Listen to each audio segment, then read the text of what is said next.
What's going on, guys, and welcome back to another FPL Transfer Talks video on the channel where we will be discussing all things to do with Game Week 16. And first things first, I want to talk about this guy right here, Jean-Philippe Mateta. Is it time to finally sell this absolute fraud as he continues to miss chance after chance after chance? And I'm going to be honest, guys, yes, it is time to sell him now. Enough is enough. How many times can we watch this guy put in a stinker of a performance? How many times can we watch this guy miss so many easy chances in front of goal, right? It gets to a point now where enough is enough. And I'm sorry, I've personally reached that stage where enough is enough. And I'm surely guessing that you guys watching this video have also had enough and are probably looking to sell him. And I would agree with that decision, right? For me, I look at Jean-Philippe Mateta, I watch Crystal Palace play. And yes, as much as it is a good thing that your striker, that your number 9 is getting the big chances, that's only half the job, right? The other side of the job is actually showing the end product, actually putting the ball in the back of the net and finishing your chances and showing a bit of clinical nature about you. But there is absolutely 0% of clinical nature from this absolute fraud right here, Jean-Philippe Mateta. And to be honest with you, he's looking like a premium priced version of Dominic Calvert-Lewin right now. Dare I say it? Dare I say it? He is looking like a premium price version of Dominic Calvert-Lewin. Enough is enough. And for me, what makes it even worse, right, is that now he can't even be trusted for minutes. In the last 2 games against Burnley and against Fulham, we've seen Jean-Philippe Mateta be subbed off around the 60-minute mark, right? So for me, we can't trust him for minutes. He's just terrible in front of goal, right? Cannot be trusted in front of goal. And to be fair, I'd say like the short-term fixtures are not necessarily ideal because he's playing against Man City next and after that Leeds away, right? And Leeds away is looking like a tough place to go to at the moment. He's underperformed his expected goals by 3, like I said as well. So yeah, listen, for me, Jean-Philippe Mateta, I'm not just of the opinion now that, yeah, it's time to go, bruv. Yeah, it really is just time to go. And to be honest with you, if you are selling Mateta, I think the perfect replacement to go to is Thiago. I think it's probably considered the template move right now. But honestly, in my opinion, Thiago is just a good pick, and as simple as that, right? Sometimes going with the template move is just the best decision, right? And in my opinion, selling Mateta for Thiago is the way to go. First things first, right? When you look at the fixtures, it's certainly there, right? For Thiago, really, really good fixtures. Leeds at home, Wolves away, Bournemouth at home, Spurs at home, Everton away, Sunderland at home, Chelsea away is not too bad, but then after that, it's Nottingham Forest at home. I look at the long-term fixtures as really, really good for Thiago, and also going into this Christmas period, going into this fixture congestion period, he's a guaranteed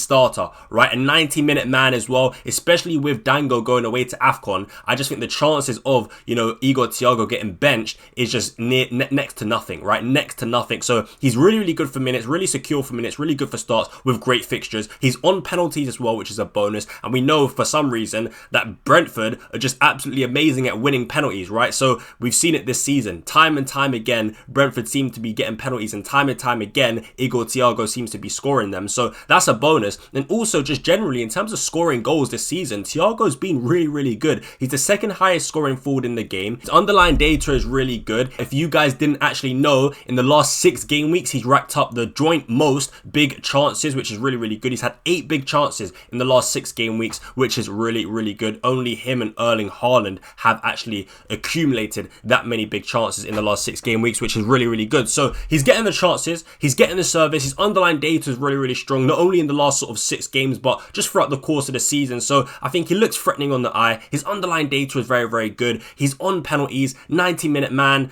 good fixtures. I just think Thiago ticks so many boxes. He really, really does tick so many boxes. And what I like about him is he's actually showing some end product, some form of end product. He's able to put the ball in the back of the net. He's able to score goals, unlike a certain someone called Jean-Philippe Mateta. So for me, listen, I just think Thiago, it might be considered template, it might be considered boring, but sometimes boring is just the best way to go. And I just think in this scenario, yeah, Igor Thiago really is a good pick in my opinion. So yeah, I definitely would consider going for him as a Jean-Philippe Mateta replacement. Now, I also want to touch on another forward. As you guys can see here, we've got Woltemade. And Woltemade, I'm not going to lie, I don't know if you guys are going to agree with what I'm about to say, but I honestly think if you own Woltemade, he has to go, bruv. He has to go. I'm going to be honest. I really do think Woltemade has to go.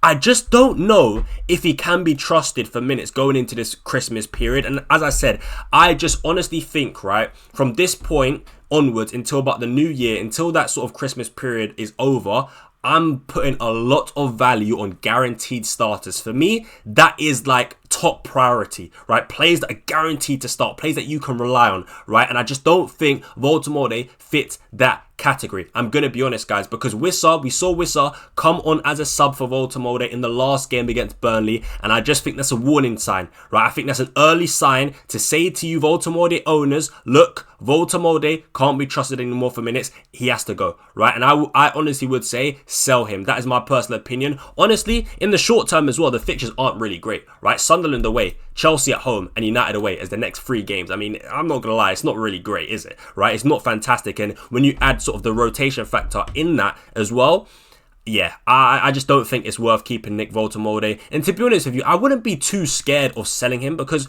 honestly, I don't really think Woltemade is too explosive. He doesn't really get multiple returns in a single game. Like, at most, he'll get 1 return, whether it's 1 assist or 1 goal. But he's not really that explosive. So I think selling him, he probably won't even punish you that much anyway. So, yeah, I just think Woltemade, for me, has to get sold now, to be honest with you guys. I think, yeah, he can't be trusted. So I would sell him, right? I honestly would sell him. And again, if you're looking for a replacement, someone like Thiago would be pretty decent. If you've already got Thiago and you've got Woltemade, then I definitely would consider maybe buying someone like Raul Jimenez, for example. I think taking a punt on Raul Jimenez could actually be the play, right? He's very, very cheap, 6.2 million. The next 3 games for Fulham are actually looking pretty decent. Burnley away, Nottingham Forest at home, and West Ham away is the next 3. Looks very, very tasty. Looks very, very tasty. And I think, look, it's a differential pick. No one really is considering Raul Jimenez. Only 1.1% ownership. And as a short-term punt, I don't mind it. Like, he's a guaranteed starter. We know he's going to get good minutes. He's on penalties as well. I think there's a lot of positives to someone like Raul Jimenez. And taking a gamble, taking a punt on this player,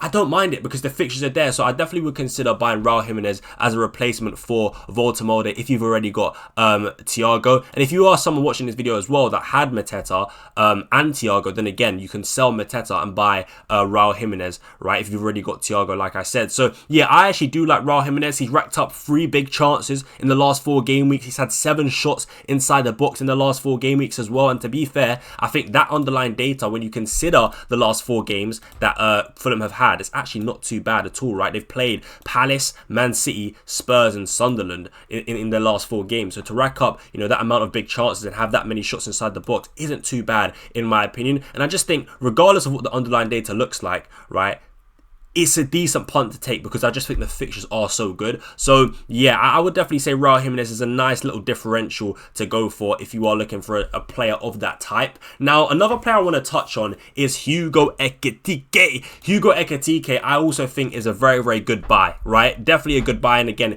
if you didn't want to get Raul Jimenez and you've got a little bit of money in the bank, I would definitely sell Woltemade and look to buy Ekitike. Just coming off the back of a brace, I really, really like him as a pick, man. And I think he's been, like, as poor as Liverpool have been so far this season, he's been one of their shining lights for me, right? He really has throughout the season. He has been one of their best players along with Dominic Szoboszlai. I think those two, Dominic Szoboszlai, Hugo Ekitike, have been Liverpool's sparks, right? Have been Liverpool's shining lights. And I really think Hugo Ekitike, right, with everything that's going on with Mohamed Salah, with all the beef and all the madness that's going on, right, between Slot, the club and Mohamed Salah, right, it looks like Salah is not going to be in the squad, right, for Brighton, for the Brighton game. And then he's going off to AFCON anyway, right? So we don't need to worry about Salah starting and taking up a spot in that front 3. And with that being said, right, it's very clear to everyone, right, watching football that, like I said, Hugo Ekitike has been Liverpool's best attacker. He's been Liverpool's best forward. So in terms of predicting minutes, in terms of predicting starts, I would say that he's going to start the next like 4 to 5 games. Honestly, I really, really do. And when you look at the fixtures, right, they're really good. Like Brighton at home, Spurs away, Wolves at home, Leeds at home. Those next 4 games, absolutely sensational. And I really do, like I said, predict Ekitike to start those 4 games. So I look at Ekitike as a very, very good pick and definitely someone worth buying because, like I said, he's scoring the goals, right? He is scoring the goals. He's producing pretty decent underlying data. He's got 0.43 expected goal involvement per 90, which is really, really good. I just think Hugo Ekitike is the one, man. I really, really do. And I think he's a good buy. And with improved minutes, like the thing is, Ekitike's got 5 goals, right? 1 assist so far this season in only 780 minutes. Like, he's a player that's not really got many 90-minute games. He's a player that's had, you know, substituted cameos, or, you know, he starts the game and gets subbed off early. But I think we're going to see more 90-minute games over the next few games, especially with Mohamed Salah going. So, yeah, man, I think looking at Ekitike as a pick with more minutes, it's spicy. It's very, very spicy. And I think the upside is there. I think the potential is there. So, yeah, Hugo Ekitike is also another player I would definitely consider buying. And also, I do want to touch on Jarrod Bowen as well. He's another player that I like, but I would say avoid for now, but buy him in like a couple game weeks time. So, because I think that like the next 2 games are pretty tough, right? You're playing against 2nd and 3rd in the league. Aston Villa at home, Man City away as the next 2 games. It's not really ideal, right? But after that, that's when the fixtures get really spicy for Jarrod Bowen. And you've got Fulham at home, Brighton at home, Wolves away, Forest at home. Then you got Spurs away, Sunderland at home, Chelsea away, but then Burnley away, Man United at home. Honestly, I look at the games from game week 18, right, all the way down to about game week 20, all the way down to about game week 26, right, or 27, sorry. And I just think Jarrod Bowen could really be a good hold during that time, especially because, like I said, I'm putting such high value on guaranteed starters, on 90-minute men, and guess who fits that category? Jarrod Bowen, right? No matter what we know he's going to start, no matter what we know he's going to get 90 minutes. So going into this Christmas period, going into this fixture congestion period, we can rely on Bowen 100% for starts and minutes. And you know what? Jarrod Bowen, right? I know West Ham are a very, very poor team. They're absolutely shocking, right? Awful. But as I keep saying, Jarrod Bowen is almost just immune, right? Immune to the just poor performances within West Ham, right? Like, I just think no matter how poor West Ham are, Jarrod Bowen will always find a way, right? He is a man that will always find a way no matter what. You can trust him to tick along very, very nicely in the long term. You can trust him in the long term to provide goals and assists. And he's just a quality footballer. As simple as that. So I think Jarrod Bowen is definitely worth going for. But one thing I'll say about Jarrod Bowen, guys, is his underlying data is pretty bad. I'm going to be honest. When you look at his non-pen expected goal involvement, right, he's pretty low, right? He is pretty low. He's only racked up 3.56 non-pen expected goal involvement over the course of the entire season, which puts him just like in the...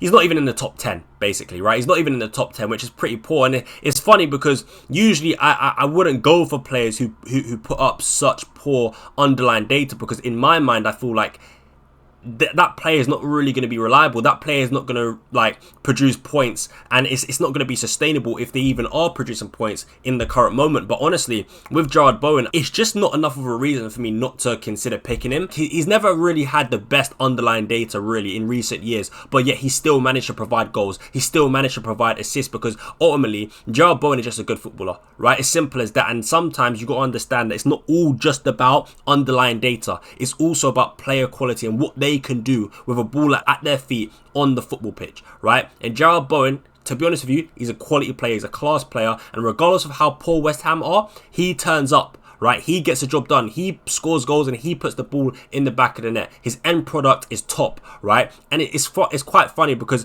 I look at Jarrod Bowen as like the complete opposite of Mateta right now, right? We've got one player in Mateta who continues to get chances, who continues to get service, who racks up quality big chances to score goals and fails to show end product, fails to put the ball in the back of the net. But I honestly think Jarrod Bowen is on the opposite side of the scale, where he's not getting the service, he's not getting those quality big chances, but yet still he's providing, still he's showing end product, and still he is showing that clinical nature and getting the goal contributions that we need for points. And that's why for me, Jarrod Bowen, he's that guy, man. And I honestly think he'll tick along really, really nicely. And I would say buy him, but just in 2 game weeks time. Wait for the Villa game, wait for the City game, and boom, that's the perfect entry point in game week 18, Fulham at home, to get Jarrod Bowen. So yeah, that is my opinion on not only just Jarrod Bowen, but a lot of the forwards that people may be speaking about or considering or thinking about for the FPL team. So with that being said, guys, let's go ahead and move on to some of the midfielders in FPL and sort of my thoughts and feelings on them as picks. Alright guys, so let's talk about some of these midfielders, and first things first, I want to speak on Philip Walter Foden. I'm going to be honest guys, what are you doing if you don't have this man in your FPL team right now? Listen, it's time to buy him. Simple as that. If you haven't bought him already, what are you doing? Get this man in your FPL team, man, because you know what? When Phil Foden is in form, when Phil Foden gets it going, he is unstoppable, right? And we can see it already. He's got 5 goals in his last 5 goals and 1 assist in his last 3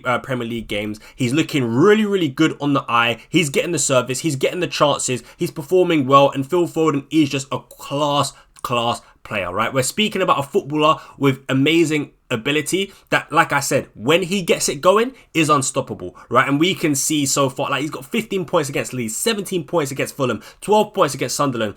And you know what I'll say is, some people didn't want to bring Phil Foden in because of, you know, his potential minutes risk issue, his potential benching against Sunderland, for example. But I will say this, right? With Pep Guardiola, when a player like Phil Foden is banging, when a player like Phil Foden is in form, he will start games. Sometimes I have to say this, right? Sometimes I think people overstate how big the Pep roulette is, right? And what I mean by that, I think sometimes people like to overcomplicate it, and they sort of overstate how big the pep roulette factor is. And the reason why I'm saying that is because what people need to realize, in my opinion, is that, like I said, when a player is in form in a Pep team, right, in a Manchester City team, they will start. Right, they will start, especially when it's that man there, Phil Foden, right? So I don't think he's a minutes issue. I honestly believe going into this Christmas period, he will start the majority of games, right? He will, at most,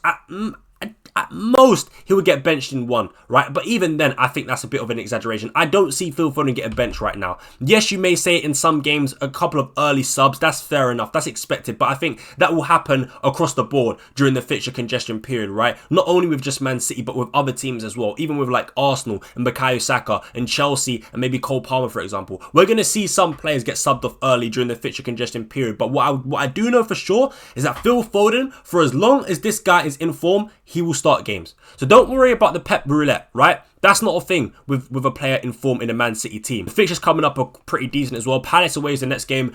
Some people may look at it as a tough game, but honestly, I think Palace defence has looked a little bit suspect in recent weeks, and I would say Man City score a few goals in that game. That's my honest prediction, so I think that's good for Phil Foden. Then after that is West Ham at home. Brilliant for Phil Foden. Then after that is Forest away. Brilliant for Phil Foden again. So I look at the next, like the short-term fixtures, it's really, really good. Long-term, I think Phil Foden is a hold for me. I just think it just feels like Phil Foden is back, and he's been performing well this season. At the start of the season, like, the performances were there, but the goals and assists were missing.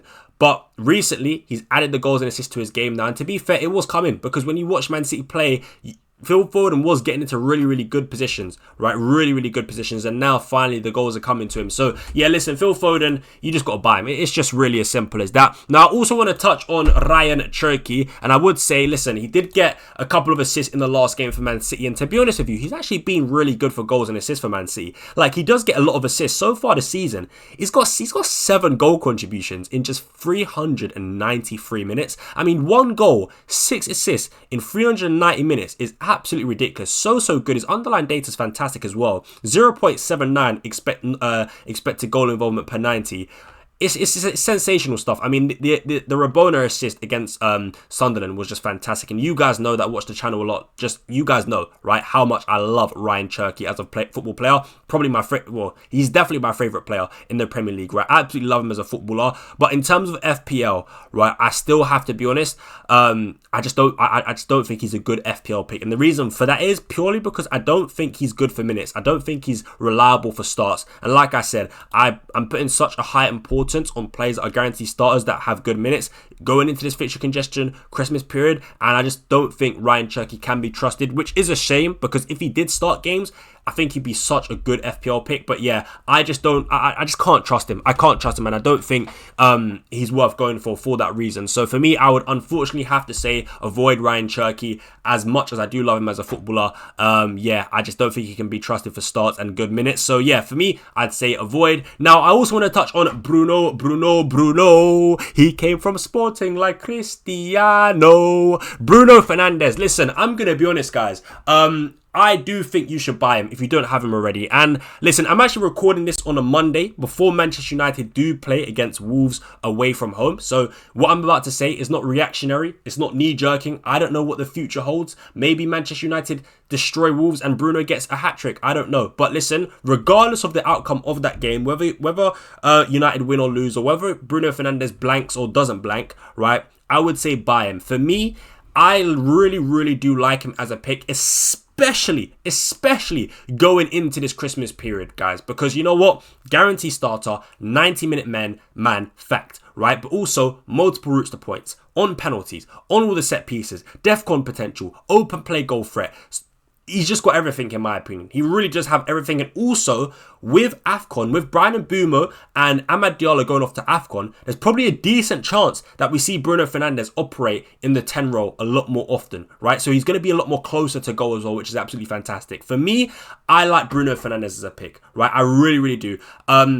I think the fixtures as well are looking pretty decent. Obviously, if you do get him this week, the entry point is Bournemouth at home, and I think that's a good entry point to get Bruno Fernandes. After the Bournemouth at home game, though, it's then Aston Villa away, which is tough, and then Newcastle at home, which you could argue is tough as well. So those, yeah, the games in 17 and 18 are pretty tough. But then after that, right, you got Wolves at home, Leeds away, and Burnley away, right? And the thing is, again, during this time where Bruno has those fixtures against Wolves, Leeds, and Burnley, look at the dates. Tuesday the 30th of December, then Sunday the 4th of Jan, then Wednesday the 7th of Jan, right? You're going to see players get rotated, subbed early during this period, but Bruno Fernandes is not going to experience that at all. And to make it even better, right, the fixtures on paper are absolutely sensational during this period as well for Manchester United. So for me, I would definitely get Bruno Fernandes. I like him. I think he's producing good underlying data as well.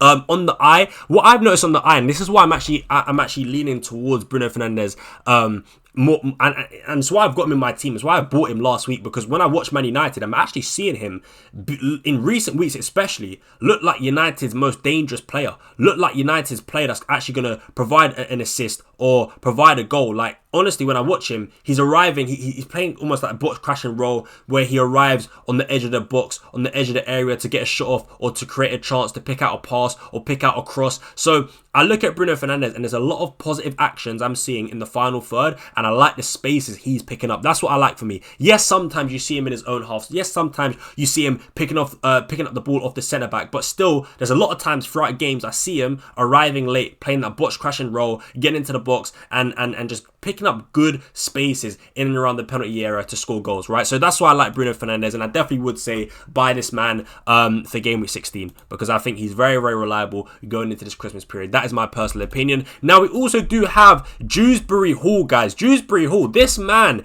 in recent weeks, my word, he's absolutely cooking, right? He is absolutely cooking. Now, what I will say is, long term, I like him as a pick. At 5.1 million, I think he provides great value at this moment in time. Honestly, I really do. But would I buy him for game week 16? No, right? The game is Chelsea away. It's not really a great entry point, really, is it? And then after that, it's Arsenal at home, right? So the next two games are not ideal. After that, though, you then got Burnley away. Then you got Forest away. Then you got Brentford at home. Then Wolves at home. Aston Villa away. That's tough. But then Leeds at home. And then Brighton away. So long term, the fixtures are good from game week 18. So what I will say is very simple. Avoid Dewsbury-Hall for these two games if you don't have him, and then buy him in game week 18 against Burnley away. Simple as that, man. And I do think, he's looking really dangerous at the moment. Obviously, Everton are going to be slightly weaker because there's no Iliman and Jai. There is no Iliman and Jai, so they are going to be slightly weaker in attack, but still I think Dewsbury-Hall is just a quality player. They still got Jack Grealish, which is a positive, and maybe, who knows, maybe McNeil or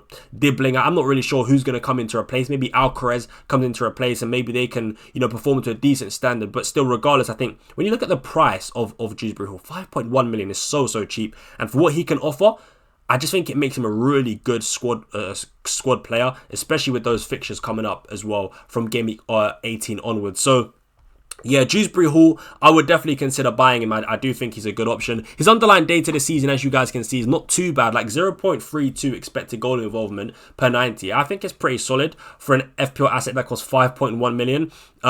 So yeah, I would say Dewsbury-Hall, man. Definitely look to buy him. I do think he is a good option. Now, Declan Rice is another player I wanted to touch on, and I would definitely say buy him if you can. Honestly, Rice is looking like a really good FPL asset right now. He's actually the top scoring midfielder in FPL at the moment. He's actually overtaken Anton Semenyo. The upcoming fixtures look really good for Arsenal, and I think Declan Rice is reliable. He's got multiple routes to points. I just think he's a good long-term sustainable pick that would tick along quite nicely. Like, he's got the DEFCON potential, he's got the attacking threat from open play, he's got the threat from set pieces as well, because he takes the corners and the long free kicks, and we know how dangerous Arsenal are from set pieces.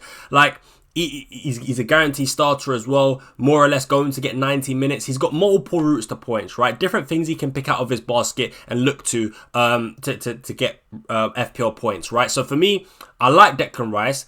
The fixtures are there, 90-minute man, just looks really, really good. Now, one thing I will say, right, with Declan Rice, though, and with Odegaard just coming back, I don't know if I'm overthinking it, but I do wonder, could Odegaard coming back maybe sort of take away from the open play threat that Declan Rice has? I'm not really too sure. Obviously, we saw Odegaard start in the last game against Aston Villa, and I think Odegaard was actually brilliant in that game. He created quite a few chances, but like with Odegaard in the team, we know that Arsenal do like to play through him a lot. Like, I will say, when Odegaard is in the Arsenal team, a lot of the attacking build-up does go sort of in that right-hand side with Odegaard, Saka, and maybe Timber or Ben White, whoever's playing at right-back, right? But that little trio there, they seem to get a lot of the ball, right? And I just do wonder if maybe Odegaard coming back could sort of take away from the open play threat that Declan Rice has. Now, listen, I'm not too sure. Odegaard's been out for a while, so it's hard to say in its early days, but would that sort of be enough to make me not want to go for Declan Rice? No, not really. Not really, to be honest with you. So I would still say buy Declan Rice, but it's just something I had in my thought.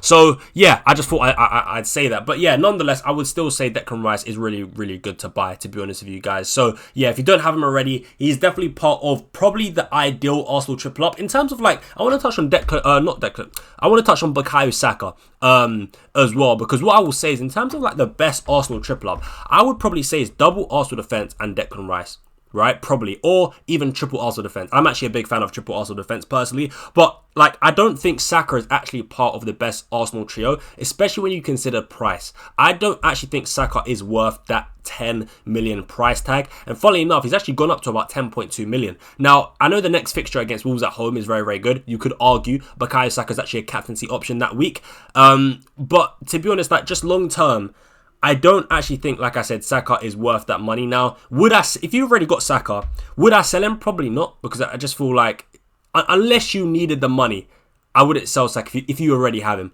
But I think maybe when Cole Palmer gets back into this Chelsea team and plays a few games, obviously we saw him play against Bournemouth, but he got subbed early. But when Cole Palmer becomes reliable for starts and minutes again, I honestly think downgrading Saka to like a Declan Rice and then using the remaining money to try and find a way to get Palmer, or even just going straight from Saka to Palmer, could definitely be a play, right? But I just think right now, Saka isn't worth the money. I wouldn't sell him if you have him yet. But obviously, Wolves at home is a great fixture. And like I said, you could captain Saka. But just thinking like long term, I honestly think going, like, especially when Gabriel was back, I think Gabriel, Timber and Declan Rice is probably the best Arsenal trio. So at some point, try and work towards getting to those three Arsenal players, because I think that is going to be the best Arsenal triple up long term. But yeah, I just wanted to touch on that because it was just in my thoughts, really. So yeah, man, let me know what you guys do think of that, and let me know if you guys are getting Declan Rice. But I certainly do like him as a pick, especially because he's got multiple routes to points. Now, we also do have Harry Wilson, and this is a player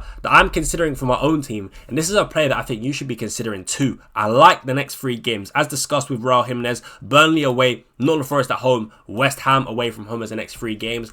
He's obviously scored in the last game against Palace. He got 2 assists against Man City, and then the game before that he scored against Spurs, right? So he's got 2 goals, 2 assists in the last 3 games for Fulham. His minutes are pretty secure because, you know, players like Iwobi and Chukwueze are going to AFCON, so I think his minutes will be secure. The fixtures are there. I think he's worth going for. Of course, it's a bit of like a punty pick, but honestly, I think it's a move that could pay off based off how good the fixtures are, in my opinion. So yeah, if you are looking for, like, again, a differential midfielder, relatively cheap with good fixtures, I think Harry Wilson is your guy. But like I said, it's more of a short-term pick and not a long-term one. So because you probably wouldn't want him after the West Ham game, because then he's got Crystal Palace, Liverpool, Chelsea, Leeds away. So the fixtures after the next 3 games aren't ideal. So this is more of a short-term pick, and if that sort of fits the category of what you're looking for your own personal team, then I would definitely say Harry Wilson could be worth taking a punt on. So yeah, we also do have Bruno Guimaraes, and I would say, look, He is doing really, really well this season, to be honest with you. He's up there in terms of being one of the highest scoring midfielders in the game. He's actually the third highest scorer in FPL at the moment. But would I buy him? I don't think I would. I feel like the entry point isn't great, really, for Bruno Guimaraes. I do feel like Sunderland away next is going to be that's a big, big game, a derby game. Sunderland at home have been really good this season. I think they're still unbeaten. They're just going to be really tough. Then it's Chelsea at home after that, and then United away. I don't really think these 3 games are really the best for Bruno Guimaraes. Now, of course, with a player like Bruno Guimaraes, you do have the potential of, defensive contribution points as well, but he's not necessarily amazing for DEFCON. If I'm being totally honest, he's only got defensive contribution points in 2 games so far this season out of the 15 games we've had, right? So he's not necessarily amazing for DEFCON. Of course, he's on set pieces. His open play threat is decent, yes, but truthfully, I don't think he's worth going for now. I would say avoid. I think if you were to go for Bruno Guimaraes, it's got to be a bit later on down the line.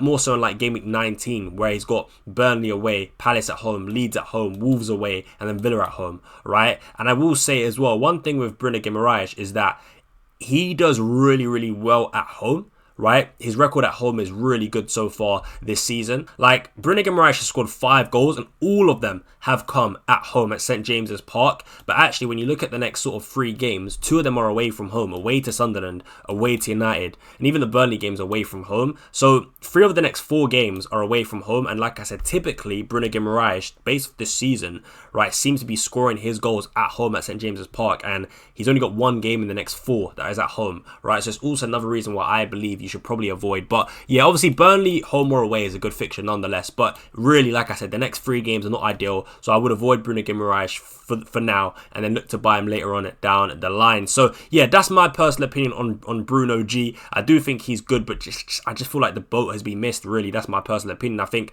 yeah, the boat has been missed, so I would avoid for now. With that being said, I quickly wanted to touch on some defender picks, and I wanted to start off with the Palace defense, Guehi and Daniel Munoz. Honestly, I have to start off by saying, man, the Palace defense really are proven to provide such great value for money so far this season. Both Guehi and Daniel Munoz are the top scoring defenders in the game in FPL at the moment as it stands, and I really do think long term they are just fantastic picks. Now, I wouldn't buy either of them this week because obviously Man City at home is not really a good entry point for a defender, is it? So I would avoid Guehi, I'd avoid Munoz, but I would probably avoid them for Game Week 17 as well. I think the right time to go back to Palace defense is in Game Week 18, right, where they've got Spurs at home and then Fulham at home. Newcastle away is tough, but then Aston Villa at home, who they have a good record against as well. I think that's the better time to get back the Palace defenders in your team if you don't have them already, or maybe you sold them and you want to get them back, right? But yeah, I would say the next 2 games are probably not ideal for Palace defense, in my personal opinion anyway. But yeah, overall, like long term, I think both Munoz and Guehi are great. Honestly, Munoz, if you got him, you keep him. I just think Daniel Munoz is really a great long-term set and forget hold. I've got him in my team. I've had him for a while now. I'm just never going to remove him. I don't see a world where I ever remove Daniel Munoz because I just think he's such a good pick. Multiple routes to points, the attacking threat from open play, DEFCON potential every now and then, clean sheet potential, like he's just great. And the same goes for Guehi. Guehi's attacking threat has been really good this season. Like he's got 6 goal contributions in the opening 15 games, which is really good for a centre-back, bro. Really, really good for a centre-back. 2 goals, 4 assists. So yeah, Guehi is also really good, you know, from set pieces and even just from open play. He actually is a good attacking threat somehow. So yeah, listen, I think Guehi is great. I think Munoz is great, but right now I would say don't get them in Game Week 16. It's just obviously not worth getting them when they're playing Man City next. Now, I also want to touch on Timber. Listen, if you don't have him, we've got 5 free transfers. You got to find a way to get this man in your team. Simple as that, man. Arsenal defense still is the best defense in the league. Listen, I think some people might be looking at Arsenal defense as a bit shaky, right, without Saliba and without Gabriel, but I personally disagree. I know against Aston Villa, right, they conceded a lot of chances, but in the Brentford game, they were pretty comfortable, right, to be honest with you. So listen, even without Saliba, even without Gabriel, I still think having at least double Arsenal defense is the way to go, especially looking at the next games. And in 3 of the next 4 games, right, for Arsenal, it's at the Emirates. And we know how good Arsenal defense is at the Emirates, right? This season, I think they've only conceded 1 goal at the Emirates in the Premier League so far. And I think that was to Spurs, actually, right? So yeah, the Arsenal defense is so good. And that 1 goal they conceded at the Emirates was a Richarlison crazy long shot that 9 times out of 10 doesn't go in, right? So for me, yeah, I just think Timber is the one you want. Obviously, while Saliba is out, you'll be at centre-back, which isn't ideal. But what I will say is, it's looking like Saliba is nearing a return. So with that being said, I do think Timber goes to right back, which is great because the attacking threat from open play is sensational when Timber does play at right back. So yeah, I would definitely look to play to get Timber, because also you don't want to think too short term. Long term, you're going to want Timber in your team, really. Like I said, long term, I think Timber, Gabriel, Declan Rice, probably the best Arsenal triple up. So yeah, I would just get Timber him now. He's a great long term set and forget pick. Now I also wanted to touch on Andersen of Fulham. I would say, listen, I don't really think the Fulham defense is great, but I think some people are probably in need of a cheap defender. So if you are looking for a cheap 4.5 as a short-term pick, I would say just go for Andersen. That's my personal opinion. Yeah, he's not great. I don't think the Fulham defense is great, personally, but the short-term fixtures are there. Burnley away, Forest at home, West Ham away. Some decent fixtures there. Andersen, of course, is good for defensive contributions as well. So, yeah, if you need a cheap 4.5 defender, I would say get Andersen. You could also go for Van den Berg as well. I'm not really too keen on Van den Berg either, really. I think he's a worse option than Andersen because he's not as good for DEFCON. And also, to be honest, Brentford defend, they've only got 2 clean sheets so far this season. 2 clean sheets in 15 games is pretty shocking.